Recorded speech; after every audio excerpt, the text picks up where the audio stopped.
System, तो कल थोड़ा सा हम बताए थे सिस्टम क्या होता है, तो फिर से हम एक बार बता दे रहे हैं। तो सिस्टम क्या है, एक कोई डिवाइस है, मतलब जो कुछ कंपोनेंट्स या फिर डिवाइसेस, जैसे बीजेटी को हम लोग डिवाइसेस बोलते हैं, या फिर तुम्हारा डायोड हो गया, ट्रांजिस्टर हो गया, ये सब को हम डिवाइसेस बोलते हैं। तो कुछ डिवाइसेस और कंपोनेंट्स माने रजिस्टर, इंडक्टर, कैपेसिटर मिला के कोई एक सेटअप बनता है, उसको हम लोग सिस्टम बोलते हैं। और उसमें क्या होता है, एक मीनिंगफुल सिस्टम होता है, मतलब कनेक्शन होता है कि हम लोग कुछ इनपुट डालेंगे, उसका करस्पॉन्डिंग कुछ आउटपुट मिलेगा।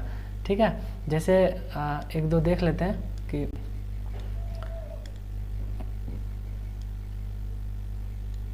जैसे मान लो यही है, ठीक है, तो इसमें क्या है कि कुछ एक इनपुट आ रहा होगा और करस्पॉन्डिंग कुछ आउटपुट मिल रहा होगा। ठीक है, क्यों नहीं आ रहा है?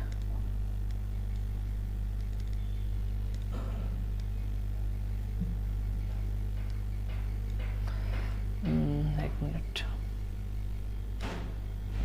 देखो जैसे मान लो कि ये एक सिस्टम है, ठीक है, एक सिस्टम है, तो इसका करस्पॉन्डिंग हमेशा हम लोग xt को इनपुट सिग्नल मानेंगे और इसका करस्पॉन्डिंग जो आउटपुट आएगा उसको हम लोग yt मानेंगे। ठीक है, और जब इसको मैथमेटिकल लिखना हो तो हम लोग इस टाइप से शो करेंगे कि yt इज इक्वल टू क्या, xt। अब xt ये सिस्टम पे आने के बाद क्या चेंज हो रहा है वो डिपेंड करता है कि सिस्टम किस टाइप से बना हुआ है। जैसे मान लो ये सिस्टम एक इंटीग्रेटर होता, ठीक है, तो सिस्टम इंटीग्रेटर होता तो xt जैसे डालेंगे तो आउटपुट जो yt हमको मिलेगा वो क्या होगा, इंटीग्रेट होकर मिलेगा। ठीक है, वैसे ही मान लो, और जैसे तुम लोग डिजिटल पढ़ते हो, ठीक है, तो डिजिटल में क्या देखते हो, जैसे एक एंड गेट होता है, तो एंड गेट में कुछ इनपुट होता है तो उसको हम लोग x नाम से देते हैं, 0 1 या फिर ABCD कुछ नाम मान लो, और उसका करस्पॉन्डिंग हमको आउटपुट जो मिलता है A.B, यानी ये मेरा A है, ये B है, तो इसका करस्पॉन्डिंग आउटपुट मिलता है। तो ये भी क्या है, एक सिस्टम है। ठीक है, क्योंकि ये जो बना है ये भी कुछ इंटरकनेक्शन से ही बना है, मतलब कोई इसके अंदर ट्रांजिस्टर है, मॉसफेट है या फिर रजिस्टर मिला के ये चीज़ बना हुआ है। ठीक है, तो सिस्टम का डेफिनेशन सबको क्लियर है कि सिस्टम क्या होता है, कोई कंपोनेंट और डिवाइसेस का कनेक्शन होता है जो इसमें कुछ इनपुट डालते हैं, करस्पॉन्डिंग आउटपुट मिलता है। ठीक है, अब सिग्नल सिस्टम में जो हम लोग को सिस्टम पढ़ना है वो हम लोग को ब्लॉक डायग्राम लेवल पे पढ़ना है। ठीक है, मतलब जनरलाइज्ड पढ़ना है। तो इसमें हम लोग हमेशा क्या करेंगे, इनपुट में जो है हम xt को डालेंगे, ठीक है, और उसका करस्पॉन्डिंग हम आउटपुट yt में देखेंगे कि क्या चेंज हो रहा है। ठीक है, जैसे कि एग्जांपल बोल दें कि यहाँ पे मान लो हम लिख रहे हैं कि yt equal to x² of t, ठीक ना, तो इसका मतलब क्या समझते हो कि आउटपुट जो है स्क्वायर करके दे रहा है। अगर यहाँ पे हम xt को 2 डालेंगे तो आउटपुट में हमको क्या मिलेगा, 4, क्योंकि ये जो सिस्टम है, सिस्टम मेरा क्या है, एक स्क्वायर डिवाइस है, माने कुछ भी डालो उसका स्क्वायर करके देगा। मान लो -2 डालोगे तो इसको स्क्वायर करके आउटपुट में क्या दे देगा, इसमें भी 4 देगा। ठीक है, तो ये होता है सिस्टम का डेफिनेशन। अब नेक्स्ट देखते हैं कि सिस्टम हम लोग क्लासिफिकेशन कैसे करते हैं। ठीक है, तो नेक्स्ट है क्लासिफिकेशन ऑफ सिस्टम। ठीक है, क्लासिफिकेशन ऑफ सिस्टम, तो ये मेनली हम लोग को पढ़ना है 6 टाइप में। ठीक है, तो एक एक करके सबको देखेंगे, राइट। अब देखो सबसे पहला है, अच्छा उससे पहले सिस्टम शुरू करने से पहले कुछ प्री रिक्विजिट देखते हैं। ठीक है, प्री रिक्विजिट जैसे तुम्हारा कि इसमें सिस्टम को जब भी हम पढ़ेंगे तो इस पर कुछ मतलब टर्म्स है हम जो समझना पड़ता है। ठीक है, तो उसको हम लोग पहले देख लेते हैं। जैसे देखो क्लासिफिकेशन सिस्टम बाद में आता है, पहले इसका कुछ प्री रिक्विजिट देख लेते हैं कि इसमें क्या क्या ज़रूरत पड़ता है। तो सबसे पहले देखो, अच्छा पहले इसको क्लासिफिकेशन कर ही देते हैं, उसके बाद देखते हैं। तो सबसे पहला हम लोग देखेंगे स्टैटिक, ठीक है, and dynamic system, static and dynamic system. ठीक है, सिस्टम को हम बार बार S/S से रिप्रेजेंट कर देंगे। ठीक है, दूसरा है तुम्हारा causal non causal system, causal and non causal system. ठीक है, ये जो भी है एक दूसरे का काउंटर पार्ट है। अगर स्टैटिक, अगर कोई सिग्नल स्टैटिक नहीं है तो 2 डायनामिक होता है, अगर कॉजल नहीं है तो नॉन कॉजल होता है। ठीक है, ये 2 एक साथ पढ़ेंगे। उसके बाद थर्ड है मेरे पास इन्वर्टिबल और नॉन इन्वर्टिबल, ठीक है, इन्वर्टिबल एंड नॉन इन्वर्टिबल, ठीक है।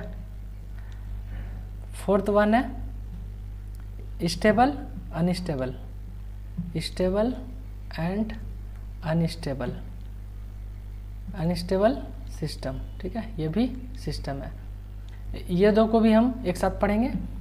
और जो फिफ्थ होगा वह है तुम्हारा linear and non linear, linear and non linear, ठीक है,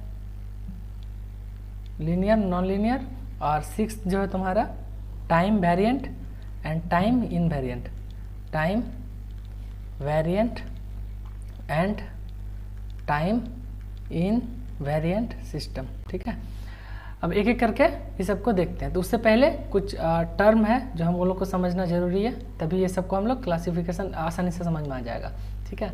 तो कुछ प्री रिक्विजिट देख लेते हैं पहले, ठीक, प्री रिक्विजिट, ठीक है। देखो प्री रिक्विजिट में क्या देखना है कि जैसे हम लोग क्या करेंगे, बार बार सिस्टम को रिप्रेजेंट कैसे करेंगे कि y of t equal to x of t, ठीक है।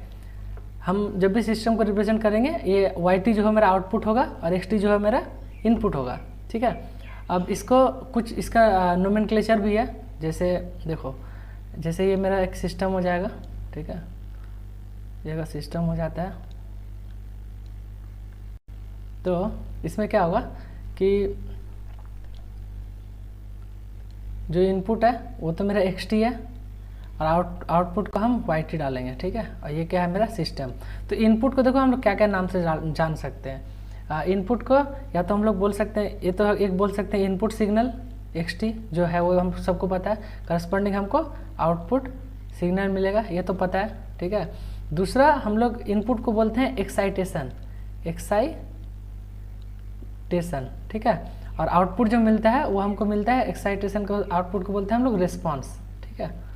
तो कोई भी सिस्टम, जैसे आगे LTI सिस्टम पढ़ोगे तो उस टाइम हम लोग बोलेंगे unit impulse response. Unit impulse response का मतलब यूनिट इम्पल्स जो है वो इनपुट में होगा, उसका करस्पॉन्डिंग जो हमको आउटपुट मिलेगा उसको हम लोग बोलेंगे यूनिट स्टेप रिस्पॉन्स, ठीक है। ये भी हम लोग को जानना नहीं, बस नाम याद रखो, इनपुट को हम लोग एक्साइटेशन भी बोल सकते हैं, आउटपुट को रिस्पॉन्स, ठीक है। तो यही जब हम मैथमेटिकली इसको शो करेंगे तो उसको हम लोग क्या लिखेंगे, yt equal to x of t, ठीक है। अब इसमें जो ऑब्जर्वेशन हमको देखना है वो देखो, तो पहला जैसे लिखा है yt equal to x of t, ठीक। अब t का वैल्यू यहाँ पे कुछ भी हो सकता है, ठीक ना। तो एग्जाम्पल 1 से शुरू करते हैं। जैसे पहला पॉइंट ले लो, पहला में मान लो y ऑफ, यहाँ पे देखो आउटपुट यहाँ पे 1 है और इधर जो इनपुट में है x ऑफ 2 है, ठीक है। तो देखो टाइम जो अंदर वो क्या है, वो तुम्हारा टाइम है, तो उसको समझना है कि जैसे आउटपुट हमको मिल रहा है क्या 1 पे, लेकिन इनपुट मेरा कहाँ पे था 2 पे। जैसे मान लो एक टाइम लाइन है, ठीक है, ये तुम्हारा 0 टाइम है, ये 1 है, ये 2 है। तो तुम प्रेजेंट इनपुट तुम्हारा कब होगा, जब तुम जहाँ पे डाल रहे हो। तो अगर मान लो ये मेरा इनपुट है, ठीक है, तो ये मेरा प्रेजेंट टाइम हो गया, ठीक है।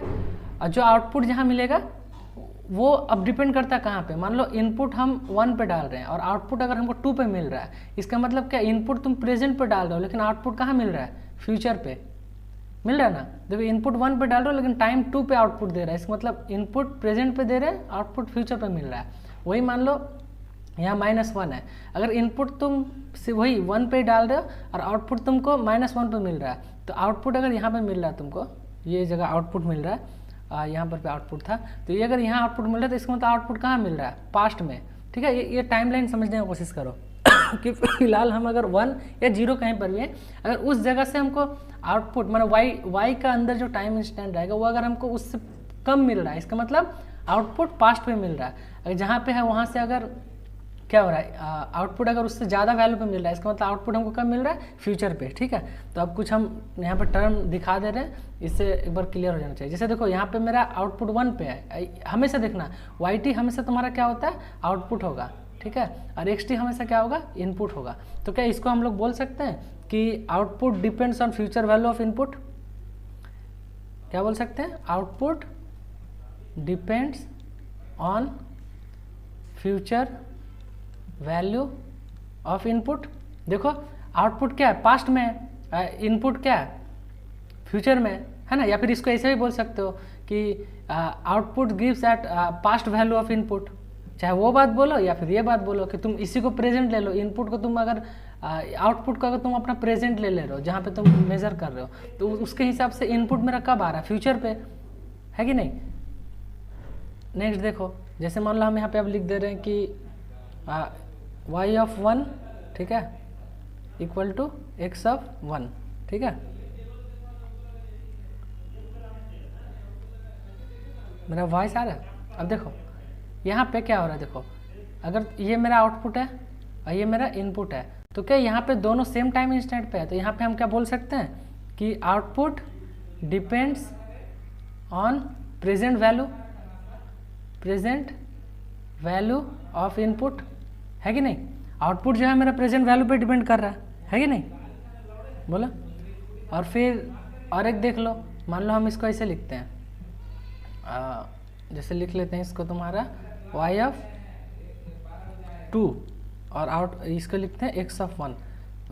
तो ये देख के बोल सकते हो कि इसमें क्या है तुम्हारा कि आउटपुट जो है वो क्या है तुम्हारा पास्ट वैल्यू ऑफ इनपुट पर डिपेंड कर रहा है ना। तो इसको हम लोग क्या लिख सकते हैं, output depends on past value of input, है ना। तो ये तीनों टर्म सबको क्लियर है कि जैसे अगर हम क्या देखेंगे, इनपुट और आउटपुट को देखेंगे और इससे हम लोग क्या जज करेंगे, अगर ये मेरा आउटपुट है तो आउटपुट किस पे डिपेंड कर रहा है, उससे ज़्यादा वैल्यू पे, मतलब फ्यूचर इनपुट पे डिपेंड कर रहा है। एक्स मेरा इनपुट है, यहाँ पे क्या है, आउटपुट और इनपुट दोनों का टाइम इंस्टेंट सेम है, सेम प्रेजेंट पे है, तो क्या बोलेंगे, output depend on present value of input. अगर आउटपुट तुम्हारा इनपुट से ज़्यादा है तो उस टाइम क्या बोलेंगे कि output depends on past value of input. Input तुम्हारे यहाँ पे पास्ट वैल्यू पे है, ठीक ना। तो हम जब जहाँ पे खड़े हैं वो मेरा आउटपुट पे खड़े हैं हम, ठीक है, उसके रिस्पेक्ट में हम चेक कर रहे हैं, ठीक है। यहाँ तक क्लियर है, तो एक बार बताओ।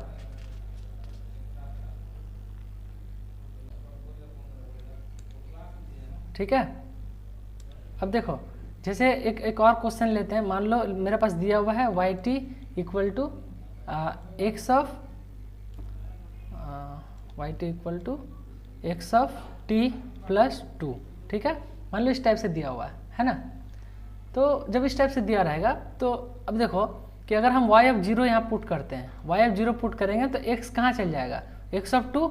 इसको हम लोग क्या बोलेंगे, आउटपुट डिपेंड्स ऑन क्या, output depends on future value of input, सही है, राइट। वैसे ही मान लो अगर हम यहाँ पे देते हैं y ऑफ -2, ठीक है, तो यहाँ पे क्या हो जाएगा, x ऑफ 0। तो ये भी सेम, ये सिस्टम ही जो बन रहा है वो हमेशा क्या हो जा रहा है, फ्यूचर वैल्यू पे डिपेंड कर रहा है। +2 हो गया तो ग्राफ भी देख लेना, ये आगे क्या करता है, शिफ्ट कर जाता है ना। वैसे मान लो हम इस टाइप से और एक लेते हैं, y of t equal to x of t -2, ठीक ना। तो फिर यहाँ पे 0 डाल के चेक करो, अगर 0 डालोगे तो यहाँ पे क्या हो जाएगा, x ऑफ -2। तो इसको क्या बोलेंगे, आउटपुट डिपेंड्स ऑन क्या, पास्ट वैल्यू, है ना, पास्ट वैल्यू ऑफ इनपुट, ठीक है। तो चलो ये भी क्लियर है सबको। अब चलो प्रॉब्लम सॉल्विंग पे जाते हैं कि कैसे हम लोग सिस्टम को पहचानेंगे कि ये सिस्टम स्टैटिक है, डायनामिक है। हाँ, तो चलो